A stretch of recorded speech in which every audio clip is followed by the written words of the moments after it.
자, 본모의 YNC의 정상은 변호사입니다. 주택임대차 계약 A to Z, 내 소중한 보증금 지키기. 자, 우리 앞 시간까지 보증금을 받지 못했을 때 대응 방법에 대해서 알아봤습니다. 소송을 하고 강제 경매를 진행하고 그 이후에 배당을 받는 절차.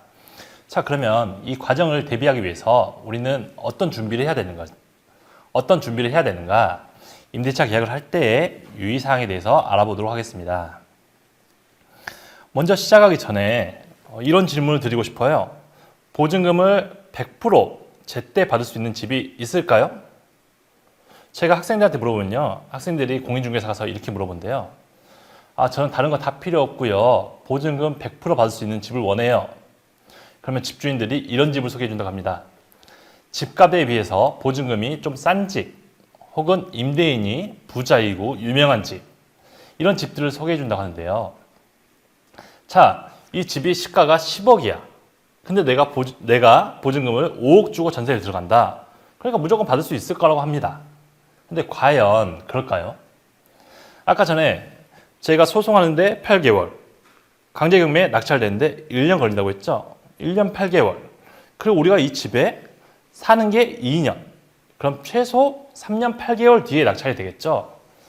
그때까지 과연 이 집값이 10억 그대로일까요? 이건 생각해 보셔야 됩니다. 집값은 언제나 바뀔 수 있는 것이고 또 이 집에 다른 무슨 일이 생길 수도 있는 것이고 집값에 비해서 보증금이 싸다고 해서 반드시 받을 수 있는 것은 아니다. 혹은 임대인이 부자예요. 임대인이 큰 사업 하시고요. 엄청난 땅도 가지고 있고요. 엄청난 집도 가지고 있어요. 그러니 이 보증금 1억 안 돌려주겠어요? 자, 우리가 집에 사는 2년, 소송하는 8개월, 낙찰받는 데까지 1년, 3년 8개월 뒤에 과연 이 집주인에게 무슨 일이 생길까요? 그걸 장담할 수 있을까요? 혹은 이 집주인이 단지 마음이 변해서 돈 있는데 그냥 주기 싫어 하고 안 주면 어떨까요? 그러면 보증금을 제때 못 받는 겁니다. 그래서 보증금을 100% 받을 수 있는 집은 없다라고 하고 싶지만 딱 한 경우가 있습니다. 바로 전세보증보험에 가입된 집.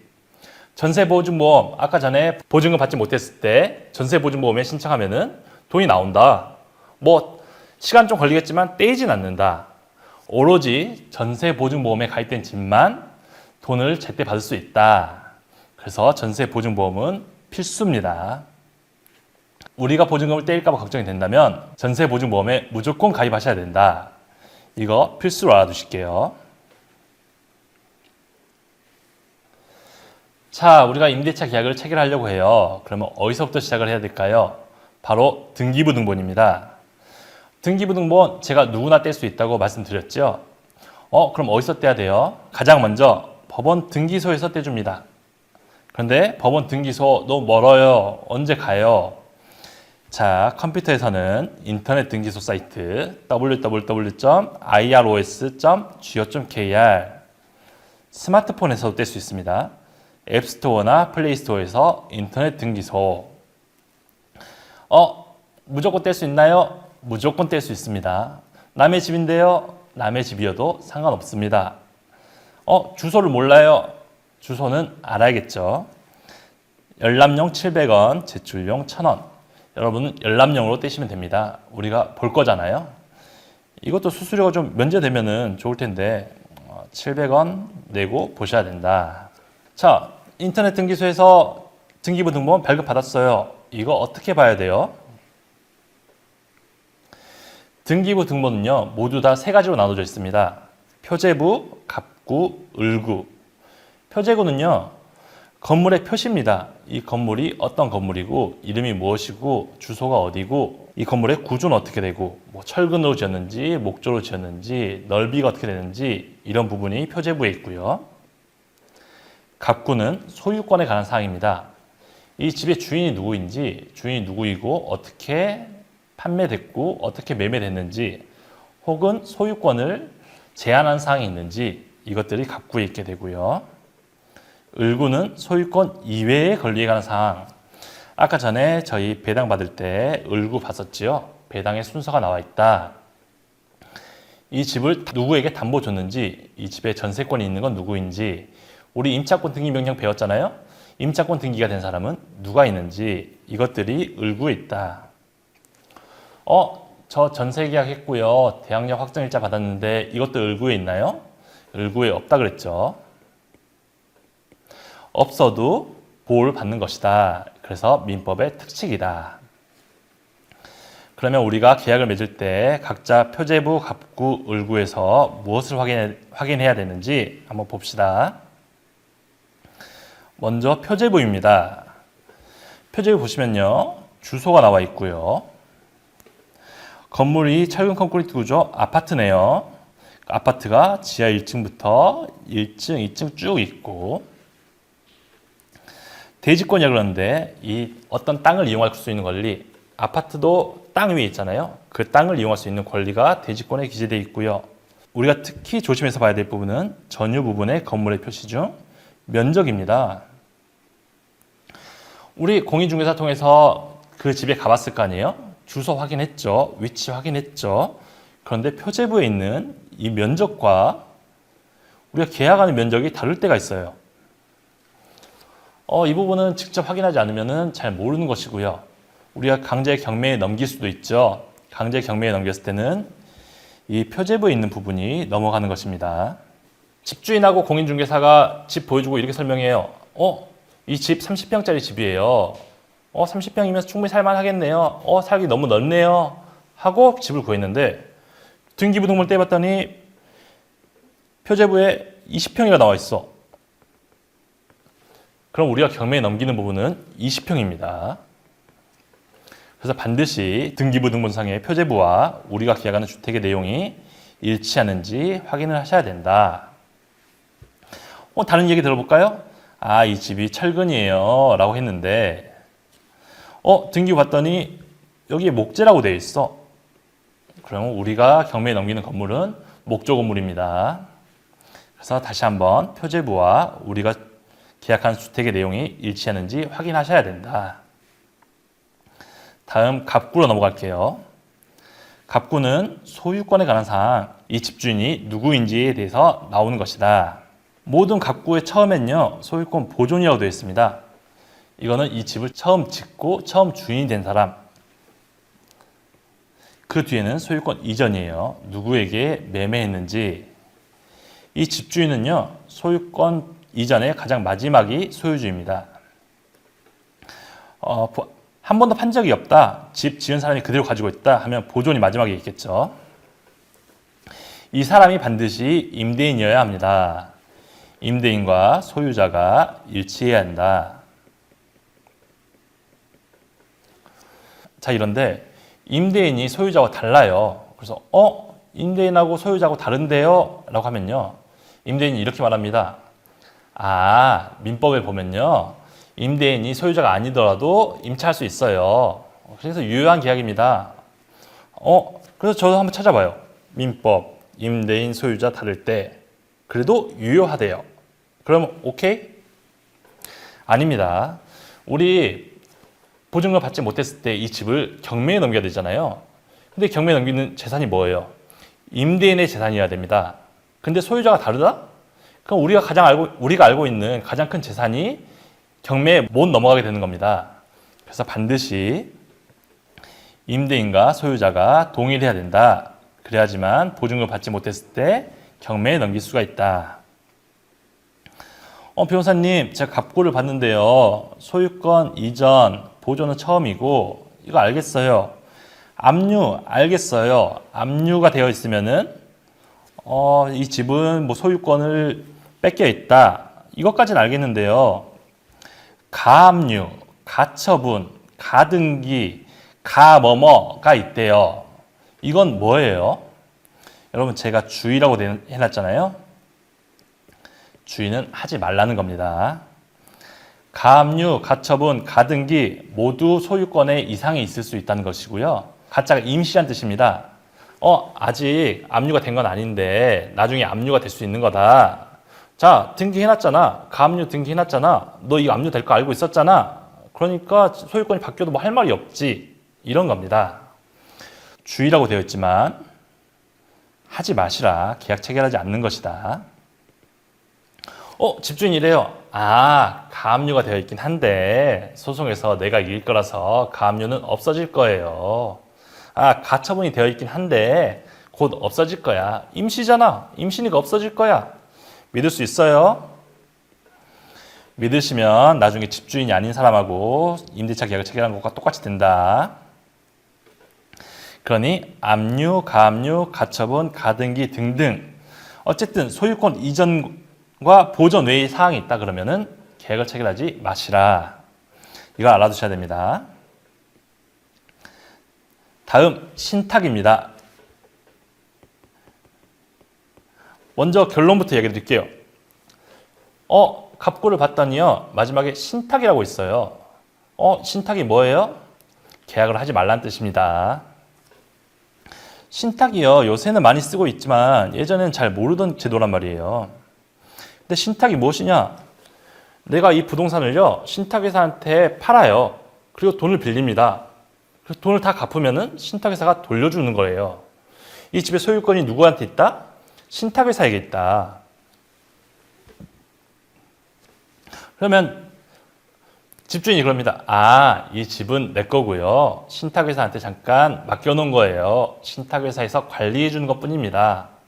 맞는 말이에요. 관리하죠, 신탁회사에서. 왜? 신탁회사 거니까. 집주인은 지금 돈을 갚기 전까지 이 집에 대한 소유권이 없습니다. 그래서 반드시 이 집을 임대를 해야겠다. 그러면 주인인 신탁회사와 임대차 계약을 체결하거나 신탁회사로부터 동의가 필요합니다. 그래야지만 집주인과 임대차 계약을 맺은 것이 되는 거지요. 내가 이 집 지었어요. 그런데 신탁한 것뿐이에요.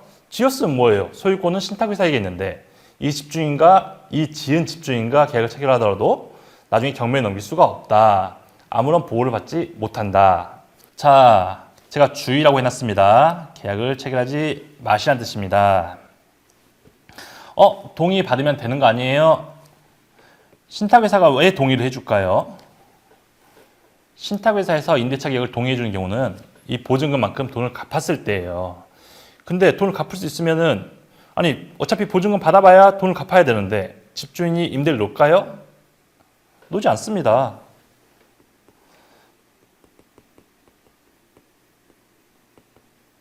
그렇기 때문에 신탁회사의 동의를 받겠다. 나중에 받아줄게요. 나중에 받으면 유효해요. 이런 말들을 믿을 수가 없다. 실제로도 인천, 부천, 천안 등등에서도 신탁회사와 관련해서 신탁회사 동의를 받겠다며 계약을 체결한 경우 혹은 신탁을 해놨는데 내 집이라며 계약을 체결해서 전세 사기 피해를 당한 경우가 굉장히 많았다. 등기부등본에 갑구에 신탁이 되어 있는 경우에는 그냥 계약을 체결하지 마시면 좋겠다. 주의하셔야 됩니다. 어른들도 잘 모르고요. 많은 경험이 있어도 신탁에 대해서 잘 알지 못합니다. 중요한 것, 신탁이 되어 있으면 이 부동산의 소유자는 신탁회사이다. 임대인과 약속한 것은 아무 의미가 없다. 자, 다음으로 넘어가 보도록 하겠습니다. 갑구에 봤는데요. 공유자가 있어요. 소유주가 여러 명이래요. 이 집을 3명이 나눠 가지고 있대요. 중개사님, 저희 이거 봤는데 집주인 여러 명이잖아요. 근데 계약 체결해도 돼요? 중개사 그럽니다. 민법에 보면요. 지분의 반 이상 가지고 있는 사람은 임대를 줄 수가 있다고 해요. 자, 보세요. 지금 임대인 오신 분 있죠? 60% 지분 가지고 있잖아요. 그러니까 임대해도 유효합니다. 그래서 찾아봅니다. 자, 공유자 지분 60% 임대 유효한지. 유효하대요. 그럼 계약 체결하면 될까요? 계약 체결하면 안 됩니다. 우리 보세요. 우리 여태까지 나왔던 것 중에 강제 경매를 하려면은 임대인의 재산이어야 된다고 했죠? 근데 집은 60% 가지고 있다. 그러면 이 집을 경매에 넘겼을 때 60%밖에 못 넘기는 겁니다. 누가 살 사람이 있을까요? 이 집 60%짜리 집 사봤자 쓰지도 못하는데 들어가지도 못하고 다른 공유자들이 반대할 텐데. 그래서 민법상은 유효하지만 우리는 이 집을 가지고 있는 공유자 전원이 임대인으로 해야지만 계약을 할 수 있습니다. 주의 써놨죠? 이렇지 않으면 하지 말라. 공유자 전원이 반드시 임대인이 되어야만 이 집을 경매에 넘길 수가 있다. 이 점 알아두셔야 됩니다. 임대인이 법인이래요. 법인이라서 불안해서 못하겠어요. 법인이면 어떡하죠? 사실 법인이어도요, 차이가 없습니다, 개인과. 근데 주의하실 점은 있어요. 임대인이 개인이면요, 나오시면 신분증 보고 얼굴 보고 하면 되잖아요. 근데 법인은 어때요? 누가 나와야 돼요? 직원이 나올 수 있죠. 뭐 대표가 나올 수도 있고요. 반드시 법인 대표자의 신분증과 인감증명서를 확인하셔야 된다. 이 인감증명은요, 법인의 인감증명.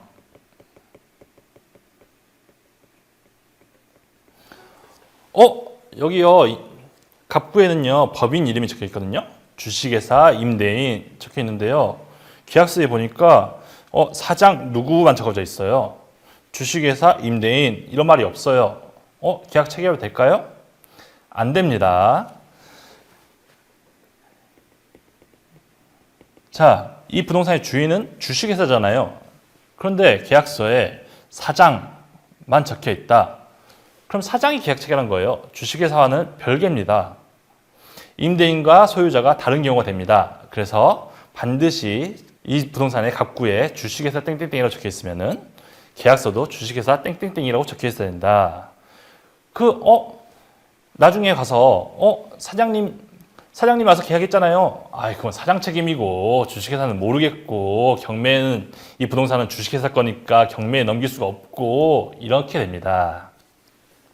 그래서 반드시 부동산의 소유주가 법인이라 그러면 법인 이름으로 계약을 체결해야 되고 사장님 나오시면은 신분증 확인하시고 인감증명서 돼 있죠. 이거 누구 인감증명서? 법인의 인감증명서 도장이 동일한지 확인하셔야 된다. 그렇지 않게 되면은 소유주와 임대인이 다른 경우가 될 수 있다. 자, 다음 넘어가 봅시다. 자, 반드시 임대인이 직접 나오지 않는 경우가 있겠죠. 대리인이 나올 수도 있습니다. 대리인이 나오는 경우에도 계약은 유효하다, 모두 동일하다. 다만 위임장을 반드시 확인해야 된다. 이 사람이 정당한 권리를 가지고 임대인 대신에 나왔는지 확인하셔야 됩니다. 이렇게 말씀을 드리니까요, 세입자들이 이렇게 말합니다. 위임장 확인했어요. 위임장에 위임한다 되어 있네요. 끝. 시 아니라요. 위임장에 반드시 들어가야 될 내용이 있습니다.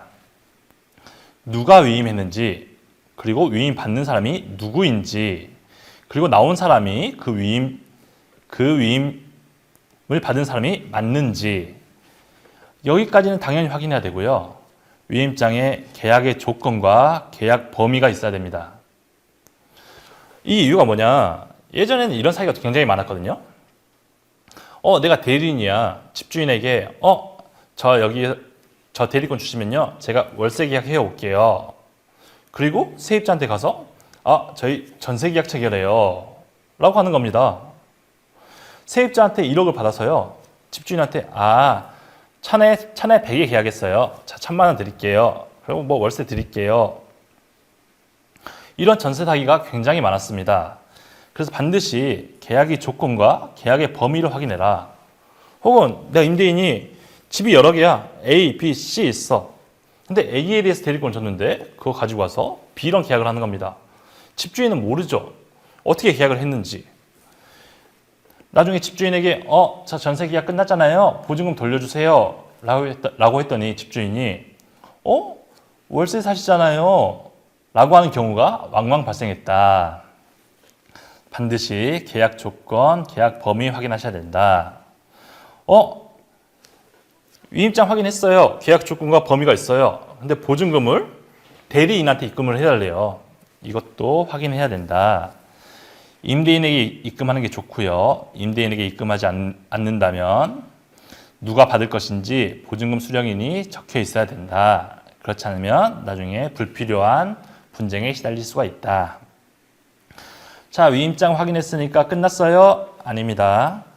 임대인 전화번호, 계약서에 임대인 전화번호와 인적사항이 있을 겁니다. 임대인에게 전화를 걸으셔서요, 계약 내용을 확인하셔야 돼요. 저 임대인 되시죠? 저 부동산에서 지금 계약하려고 하는데 대리인이 와 계세요. 어디 집 전세 놓으신 거 맞으시죠? 저희 지금 보증금 얼마에 계약하려고 하는데 알고 계신가요? 계약 기간 언제부터 언제까지로 했는데 알고 계신가요? 모두 확인하시고 녹음을 해두시는 게 좋다. 자, 그리고 마지막 하나 더. 위임장 작성하면요, 보통 인감증명서를 가지고 옵니다. 그리고 저희도 알려드려요. 인감증명서 확인하세요. 그런데요, 이 인감증명서의 의미에 대해서 잘 모르시는 분들이 계시거든요. 이 인감증명서라는 것은 이 위임장에 찍힌 도장이 이 위임한 사람의 인감이다, 이것을 증명하는 거예요. 근데 저 인감증명서 확인했는데요, 도장 비교해 보셨어요? 도장 비교는 안 해봤는데요? 이런 경우도 자주 발생한다. 이 인감증명서 어디서 났겠어요? 다른 일에 썼던 인감증명서 가지고 온 거겠죠. 자, 반드시 위임장에 있는 도장과 인감증명서에 있는 도장이 동일한지 확인을 해야 된다. 위임장에 찍힌 도장과 인감증명서에 있는 도장이 다르다 그러면은 뭔가 사기를 치고 있을 수 있다. 혹은 나중에 집주인이 저는 위임한 적 없는데요 해버리게 되면은 아무 소용이 없다. 임대인과 소유자가 다른 경우에 해당하게 된다. 반드시 알아두셔야 됩니다. 자, 앞으로 다시 가볼게요. 표제부. 우리가 빌리려고 하는 집과 이 표제부에 있는 집이 동일한지 확인하셔야 된다. 갑구에 있는 것들, 소유자와 임대인이 동일한지 확인을 해야 된다. 자, 갑구에 소유자가 여러 명이다. 그럼 반드시 소유자 전원과 맺어야 되고, 갑구에 법인이 있다. 그럼 법인과 맺어야 되고, 대리인을 임명한다. 그러면 대리인에게 계약 조건도 확인하셔야지만 전세 사기를 예방할 수가 있다. 자, 마지막으로 한 번 더 갈게요. 갑구 봤더니요, 압류가 돼 있어요. 신탁이 되어 있어요. 근데 집주인이 이렇게 말하는 겁니다. 이 압류 돼 있는 것 때문에 혹은 신탁 돼 있는 것 때문에 저희 이 전세 내놓는 거예요. 보증금 받아가지고요, 돈 갚고 압류 풀게요. 전세 보증금 받아가지고요, 세금 갚고 압류 풀게요. 전세 보증금 받아가지고요, 신탁 풀게요. 자, 반드시 주의하셔야 됩니다. 주의는 무슨 뜻이다? 하지 말라는 뜻이다. 자, 돈을 줬는데 상대방이 압류 안 풀면 어떻게 돼요? 아무 의미가 없다. 상대방이 돈을 받았는데 신탁 안 풀면 어떻게 돼요? 아무 의미가 없다. 대응 방법, 경매에 넘겨야 된다. 근데 이 집은 압류되어 있고 신탁되어 있고, 그래서 경매에 못 넘긴다. 그래서 돈을 받을 방법이 없게 된다. 근데 이 집이 너무 좋은 집이에요. 그리고 압류가 돼 있어요. 신탁이 되어 있어요. 근데 이 집이 정말 좋은 집이어서 다시는 이런 집 없을 것 같아. 그래도 저는 계약을 하지 말길 바라는데 이 집주인이 꼭 신탁과 압류를 풀어준다 해서 그걸 믿어보겠다 하는 경우에는 압류를 한 사람 혹은 신탁회사로부터 반드시 확인을 해야 됩니다. 이 돈 얼마 주면 압류를 풀 수 있나요? 돈 얼마 주면 신탁을 풀 수 있나요? 돈 입금하면 바로 풀어주실 건가요? 확인을 하셔야 되고요. 입금도 반드시 그곳에 압류한 사람에게 혹은 신탁회사에게 입금하셔야 된다. 풀어줄게요. 신탁에서 전화해봤더니 5천만 원 갚으면 풀어줄게요. 그러면 임대인에게 5천만 원 주면은 임대인이 풀겠구나 하는데 임대인이 그걸 가지고 도망가는 경우가 많이 있다. 그래서 반드시 압류한 사람, 신탁한 사람에게 확인하고 그곳으로 입금을 해줘서 돈이 다른 데로 새어나가지 않게 해야 된다. 이거 주의하실게요. 하지만 저라면 압류가 되어 있다, 신탁이 되어 있다 하면은 계약을 하지 않을 것이다. 이렇게 생각하셔야 됩니다. 자, 여기까지 갑구에 관한 사항을 마치고요. 표제부, 갑구, 을구로 나눠진다 그랬죠? 갑구의 사항 마치고 다음 시간에는 을구를 중심으로 살펴보도록 하겠습니다. 이상입니다.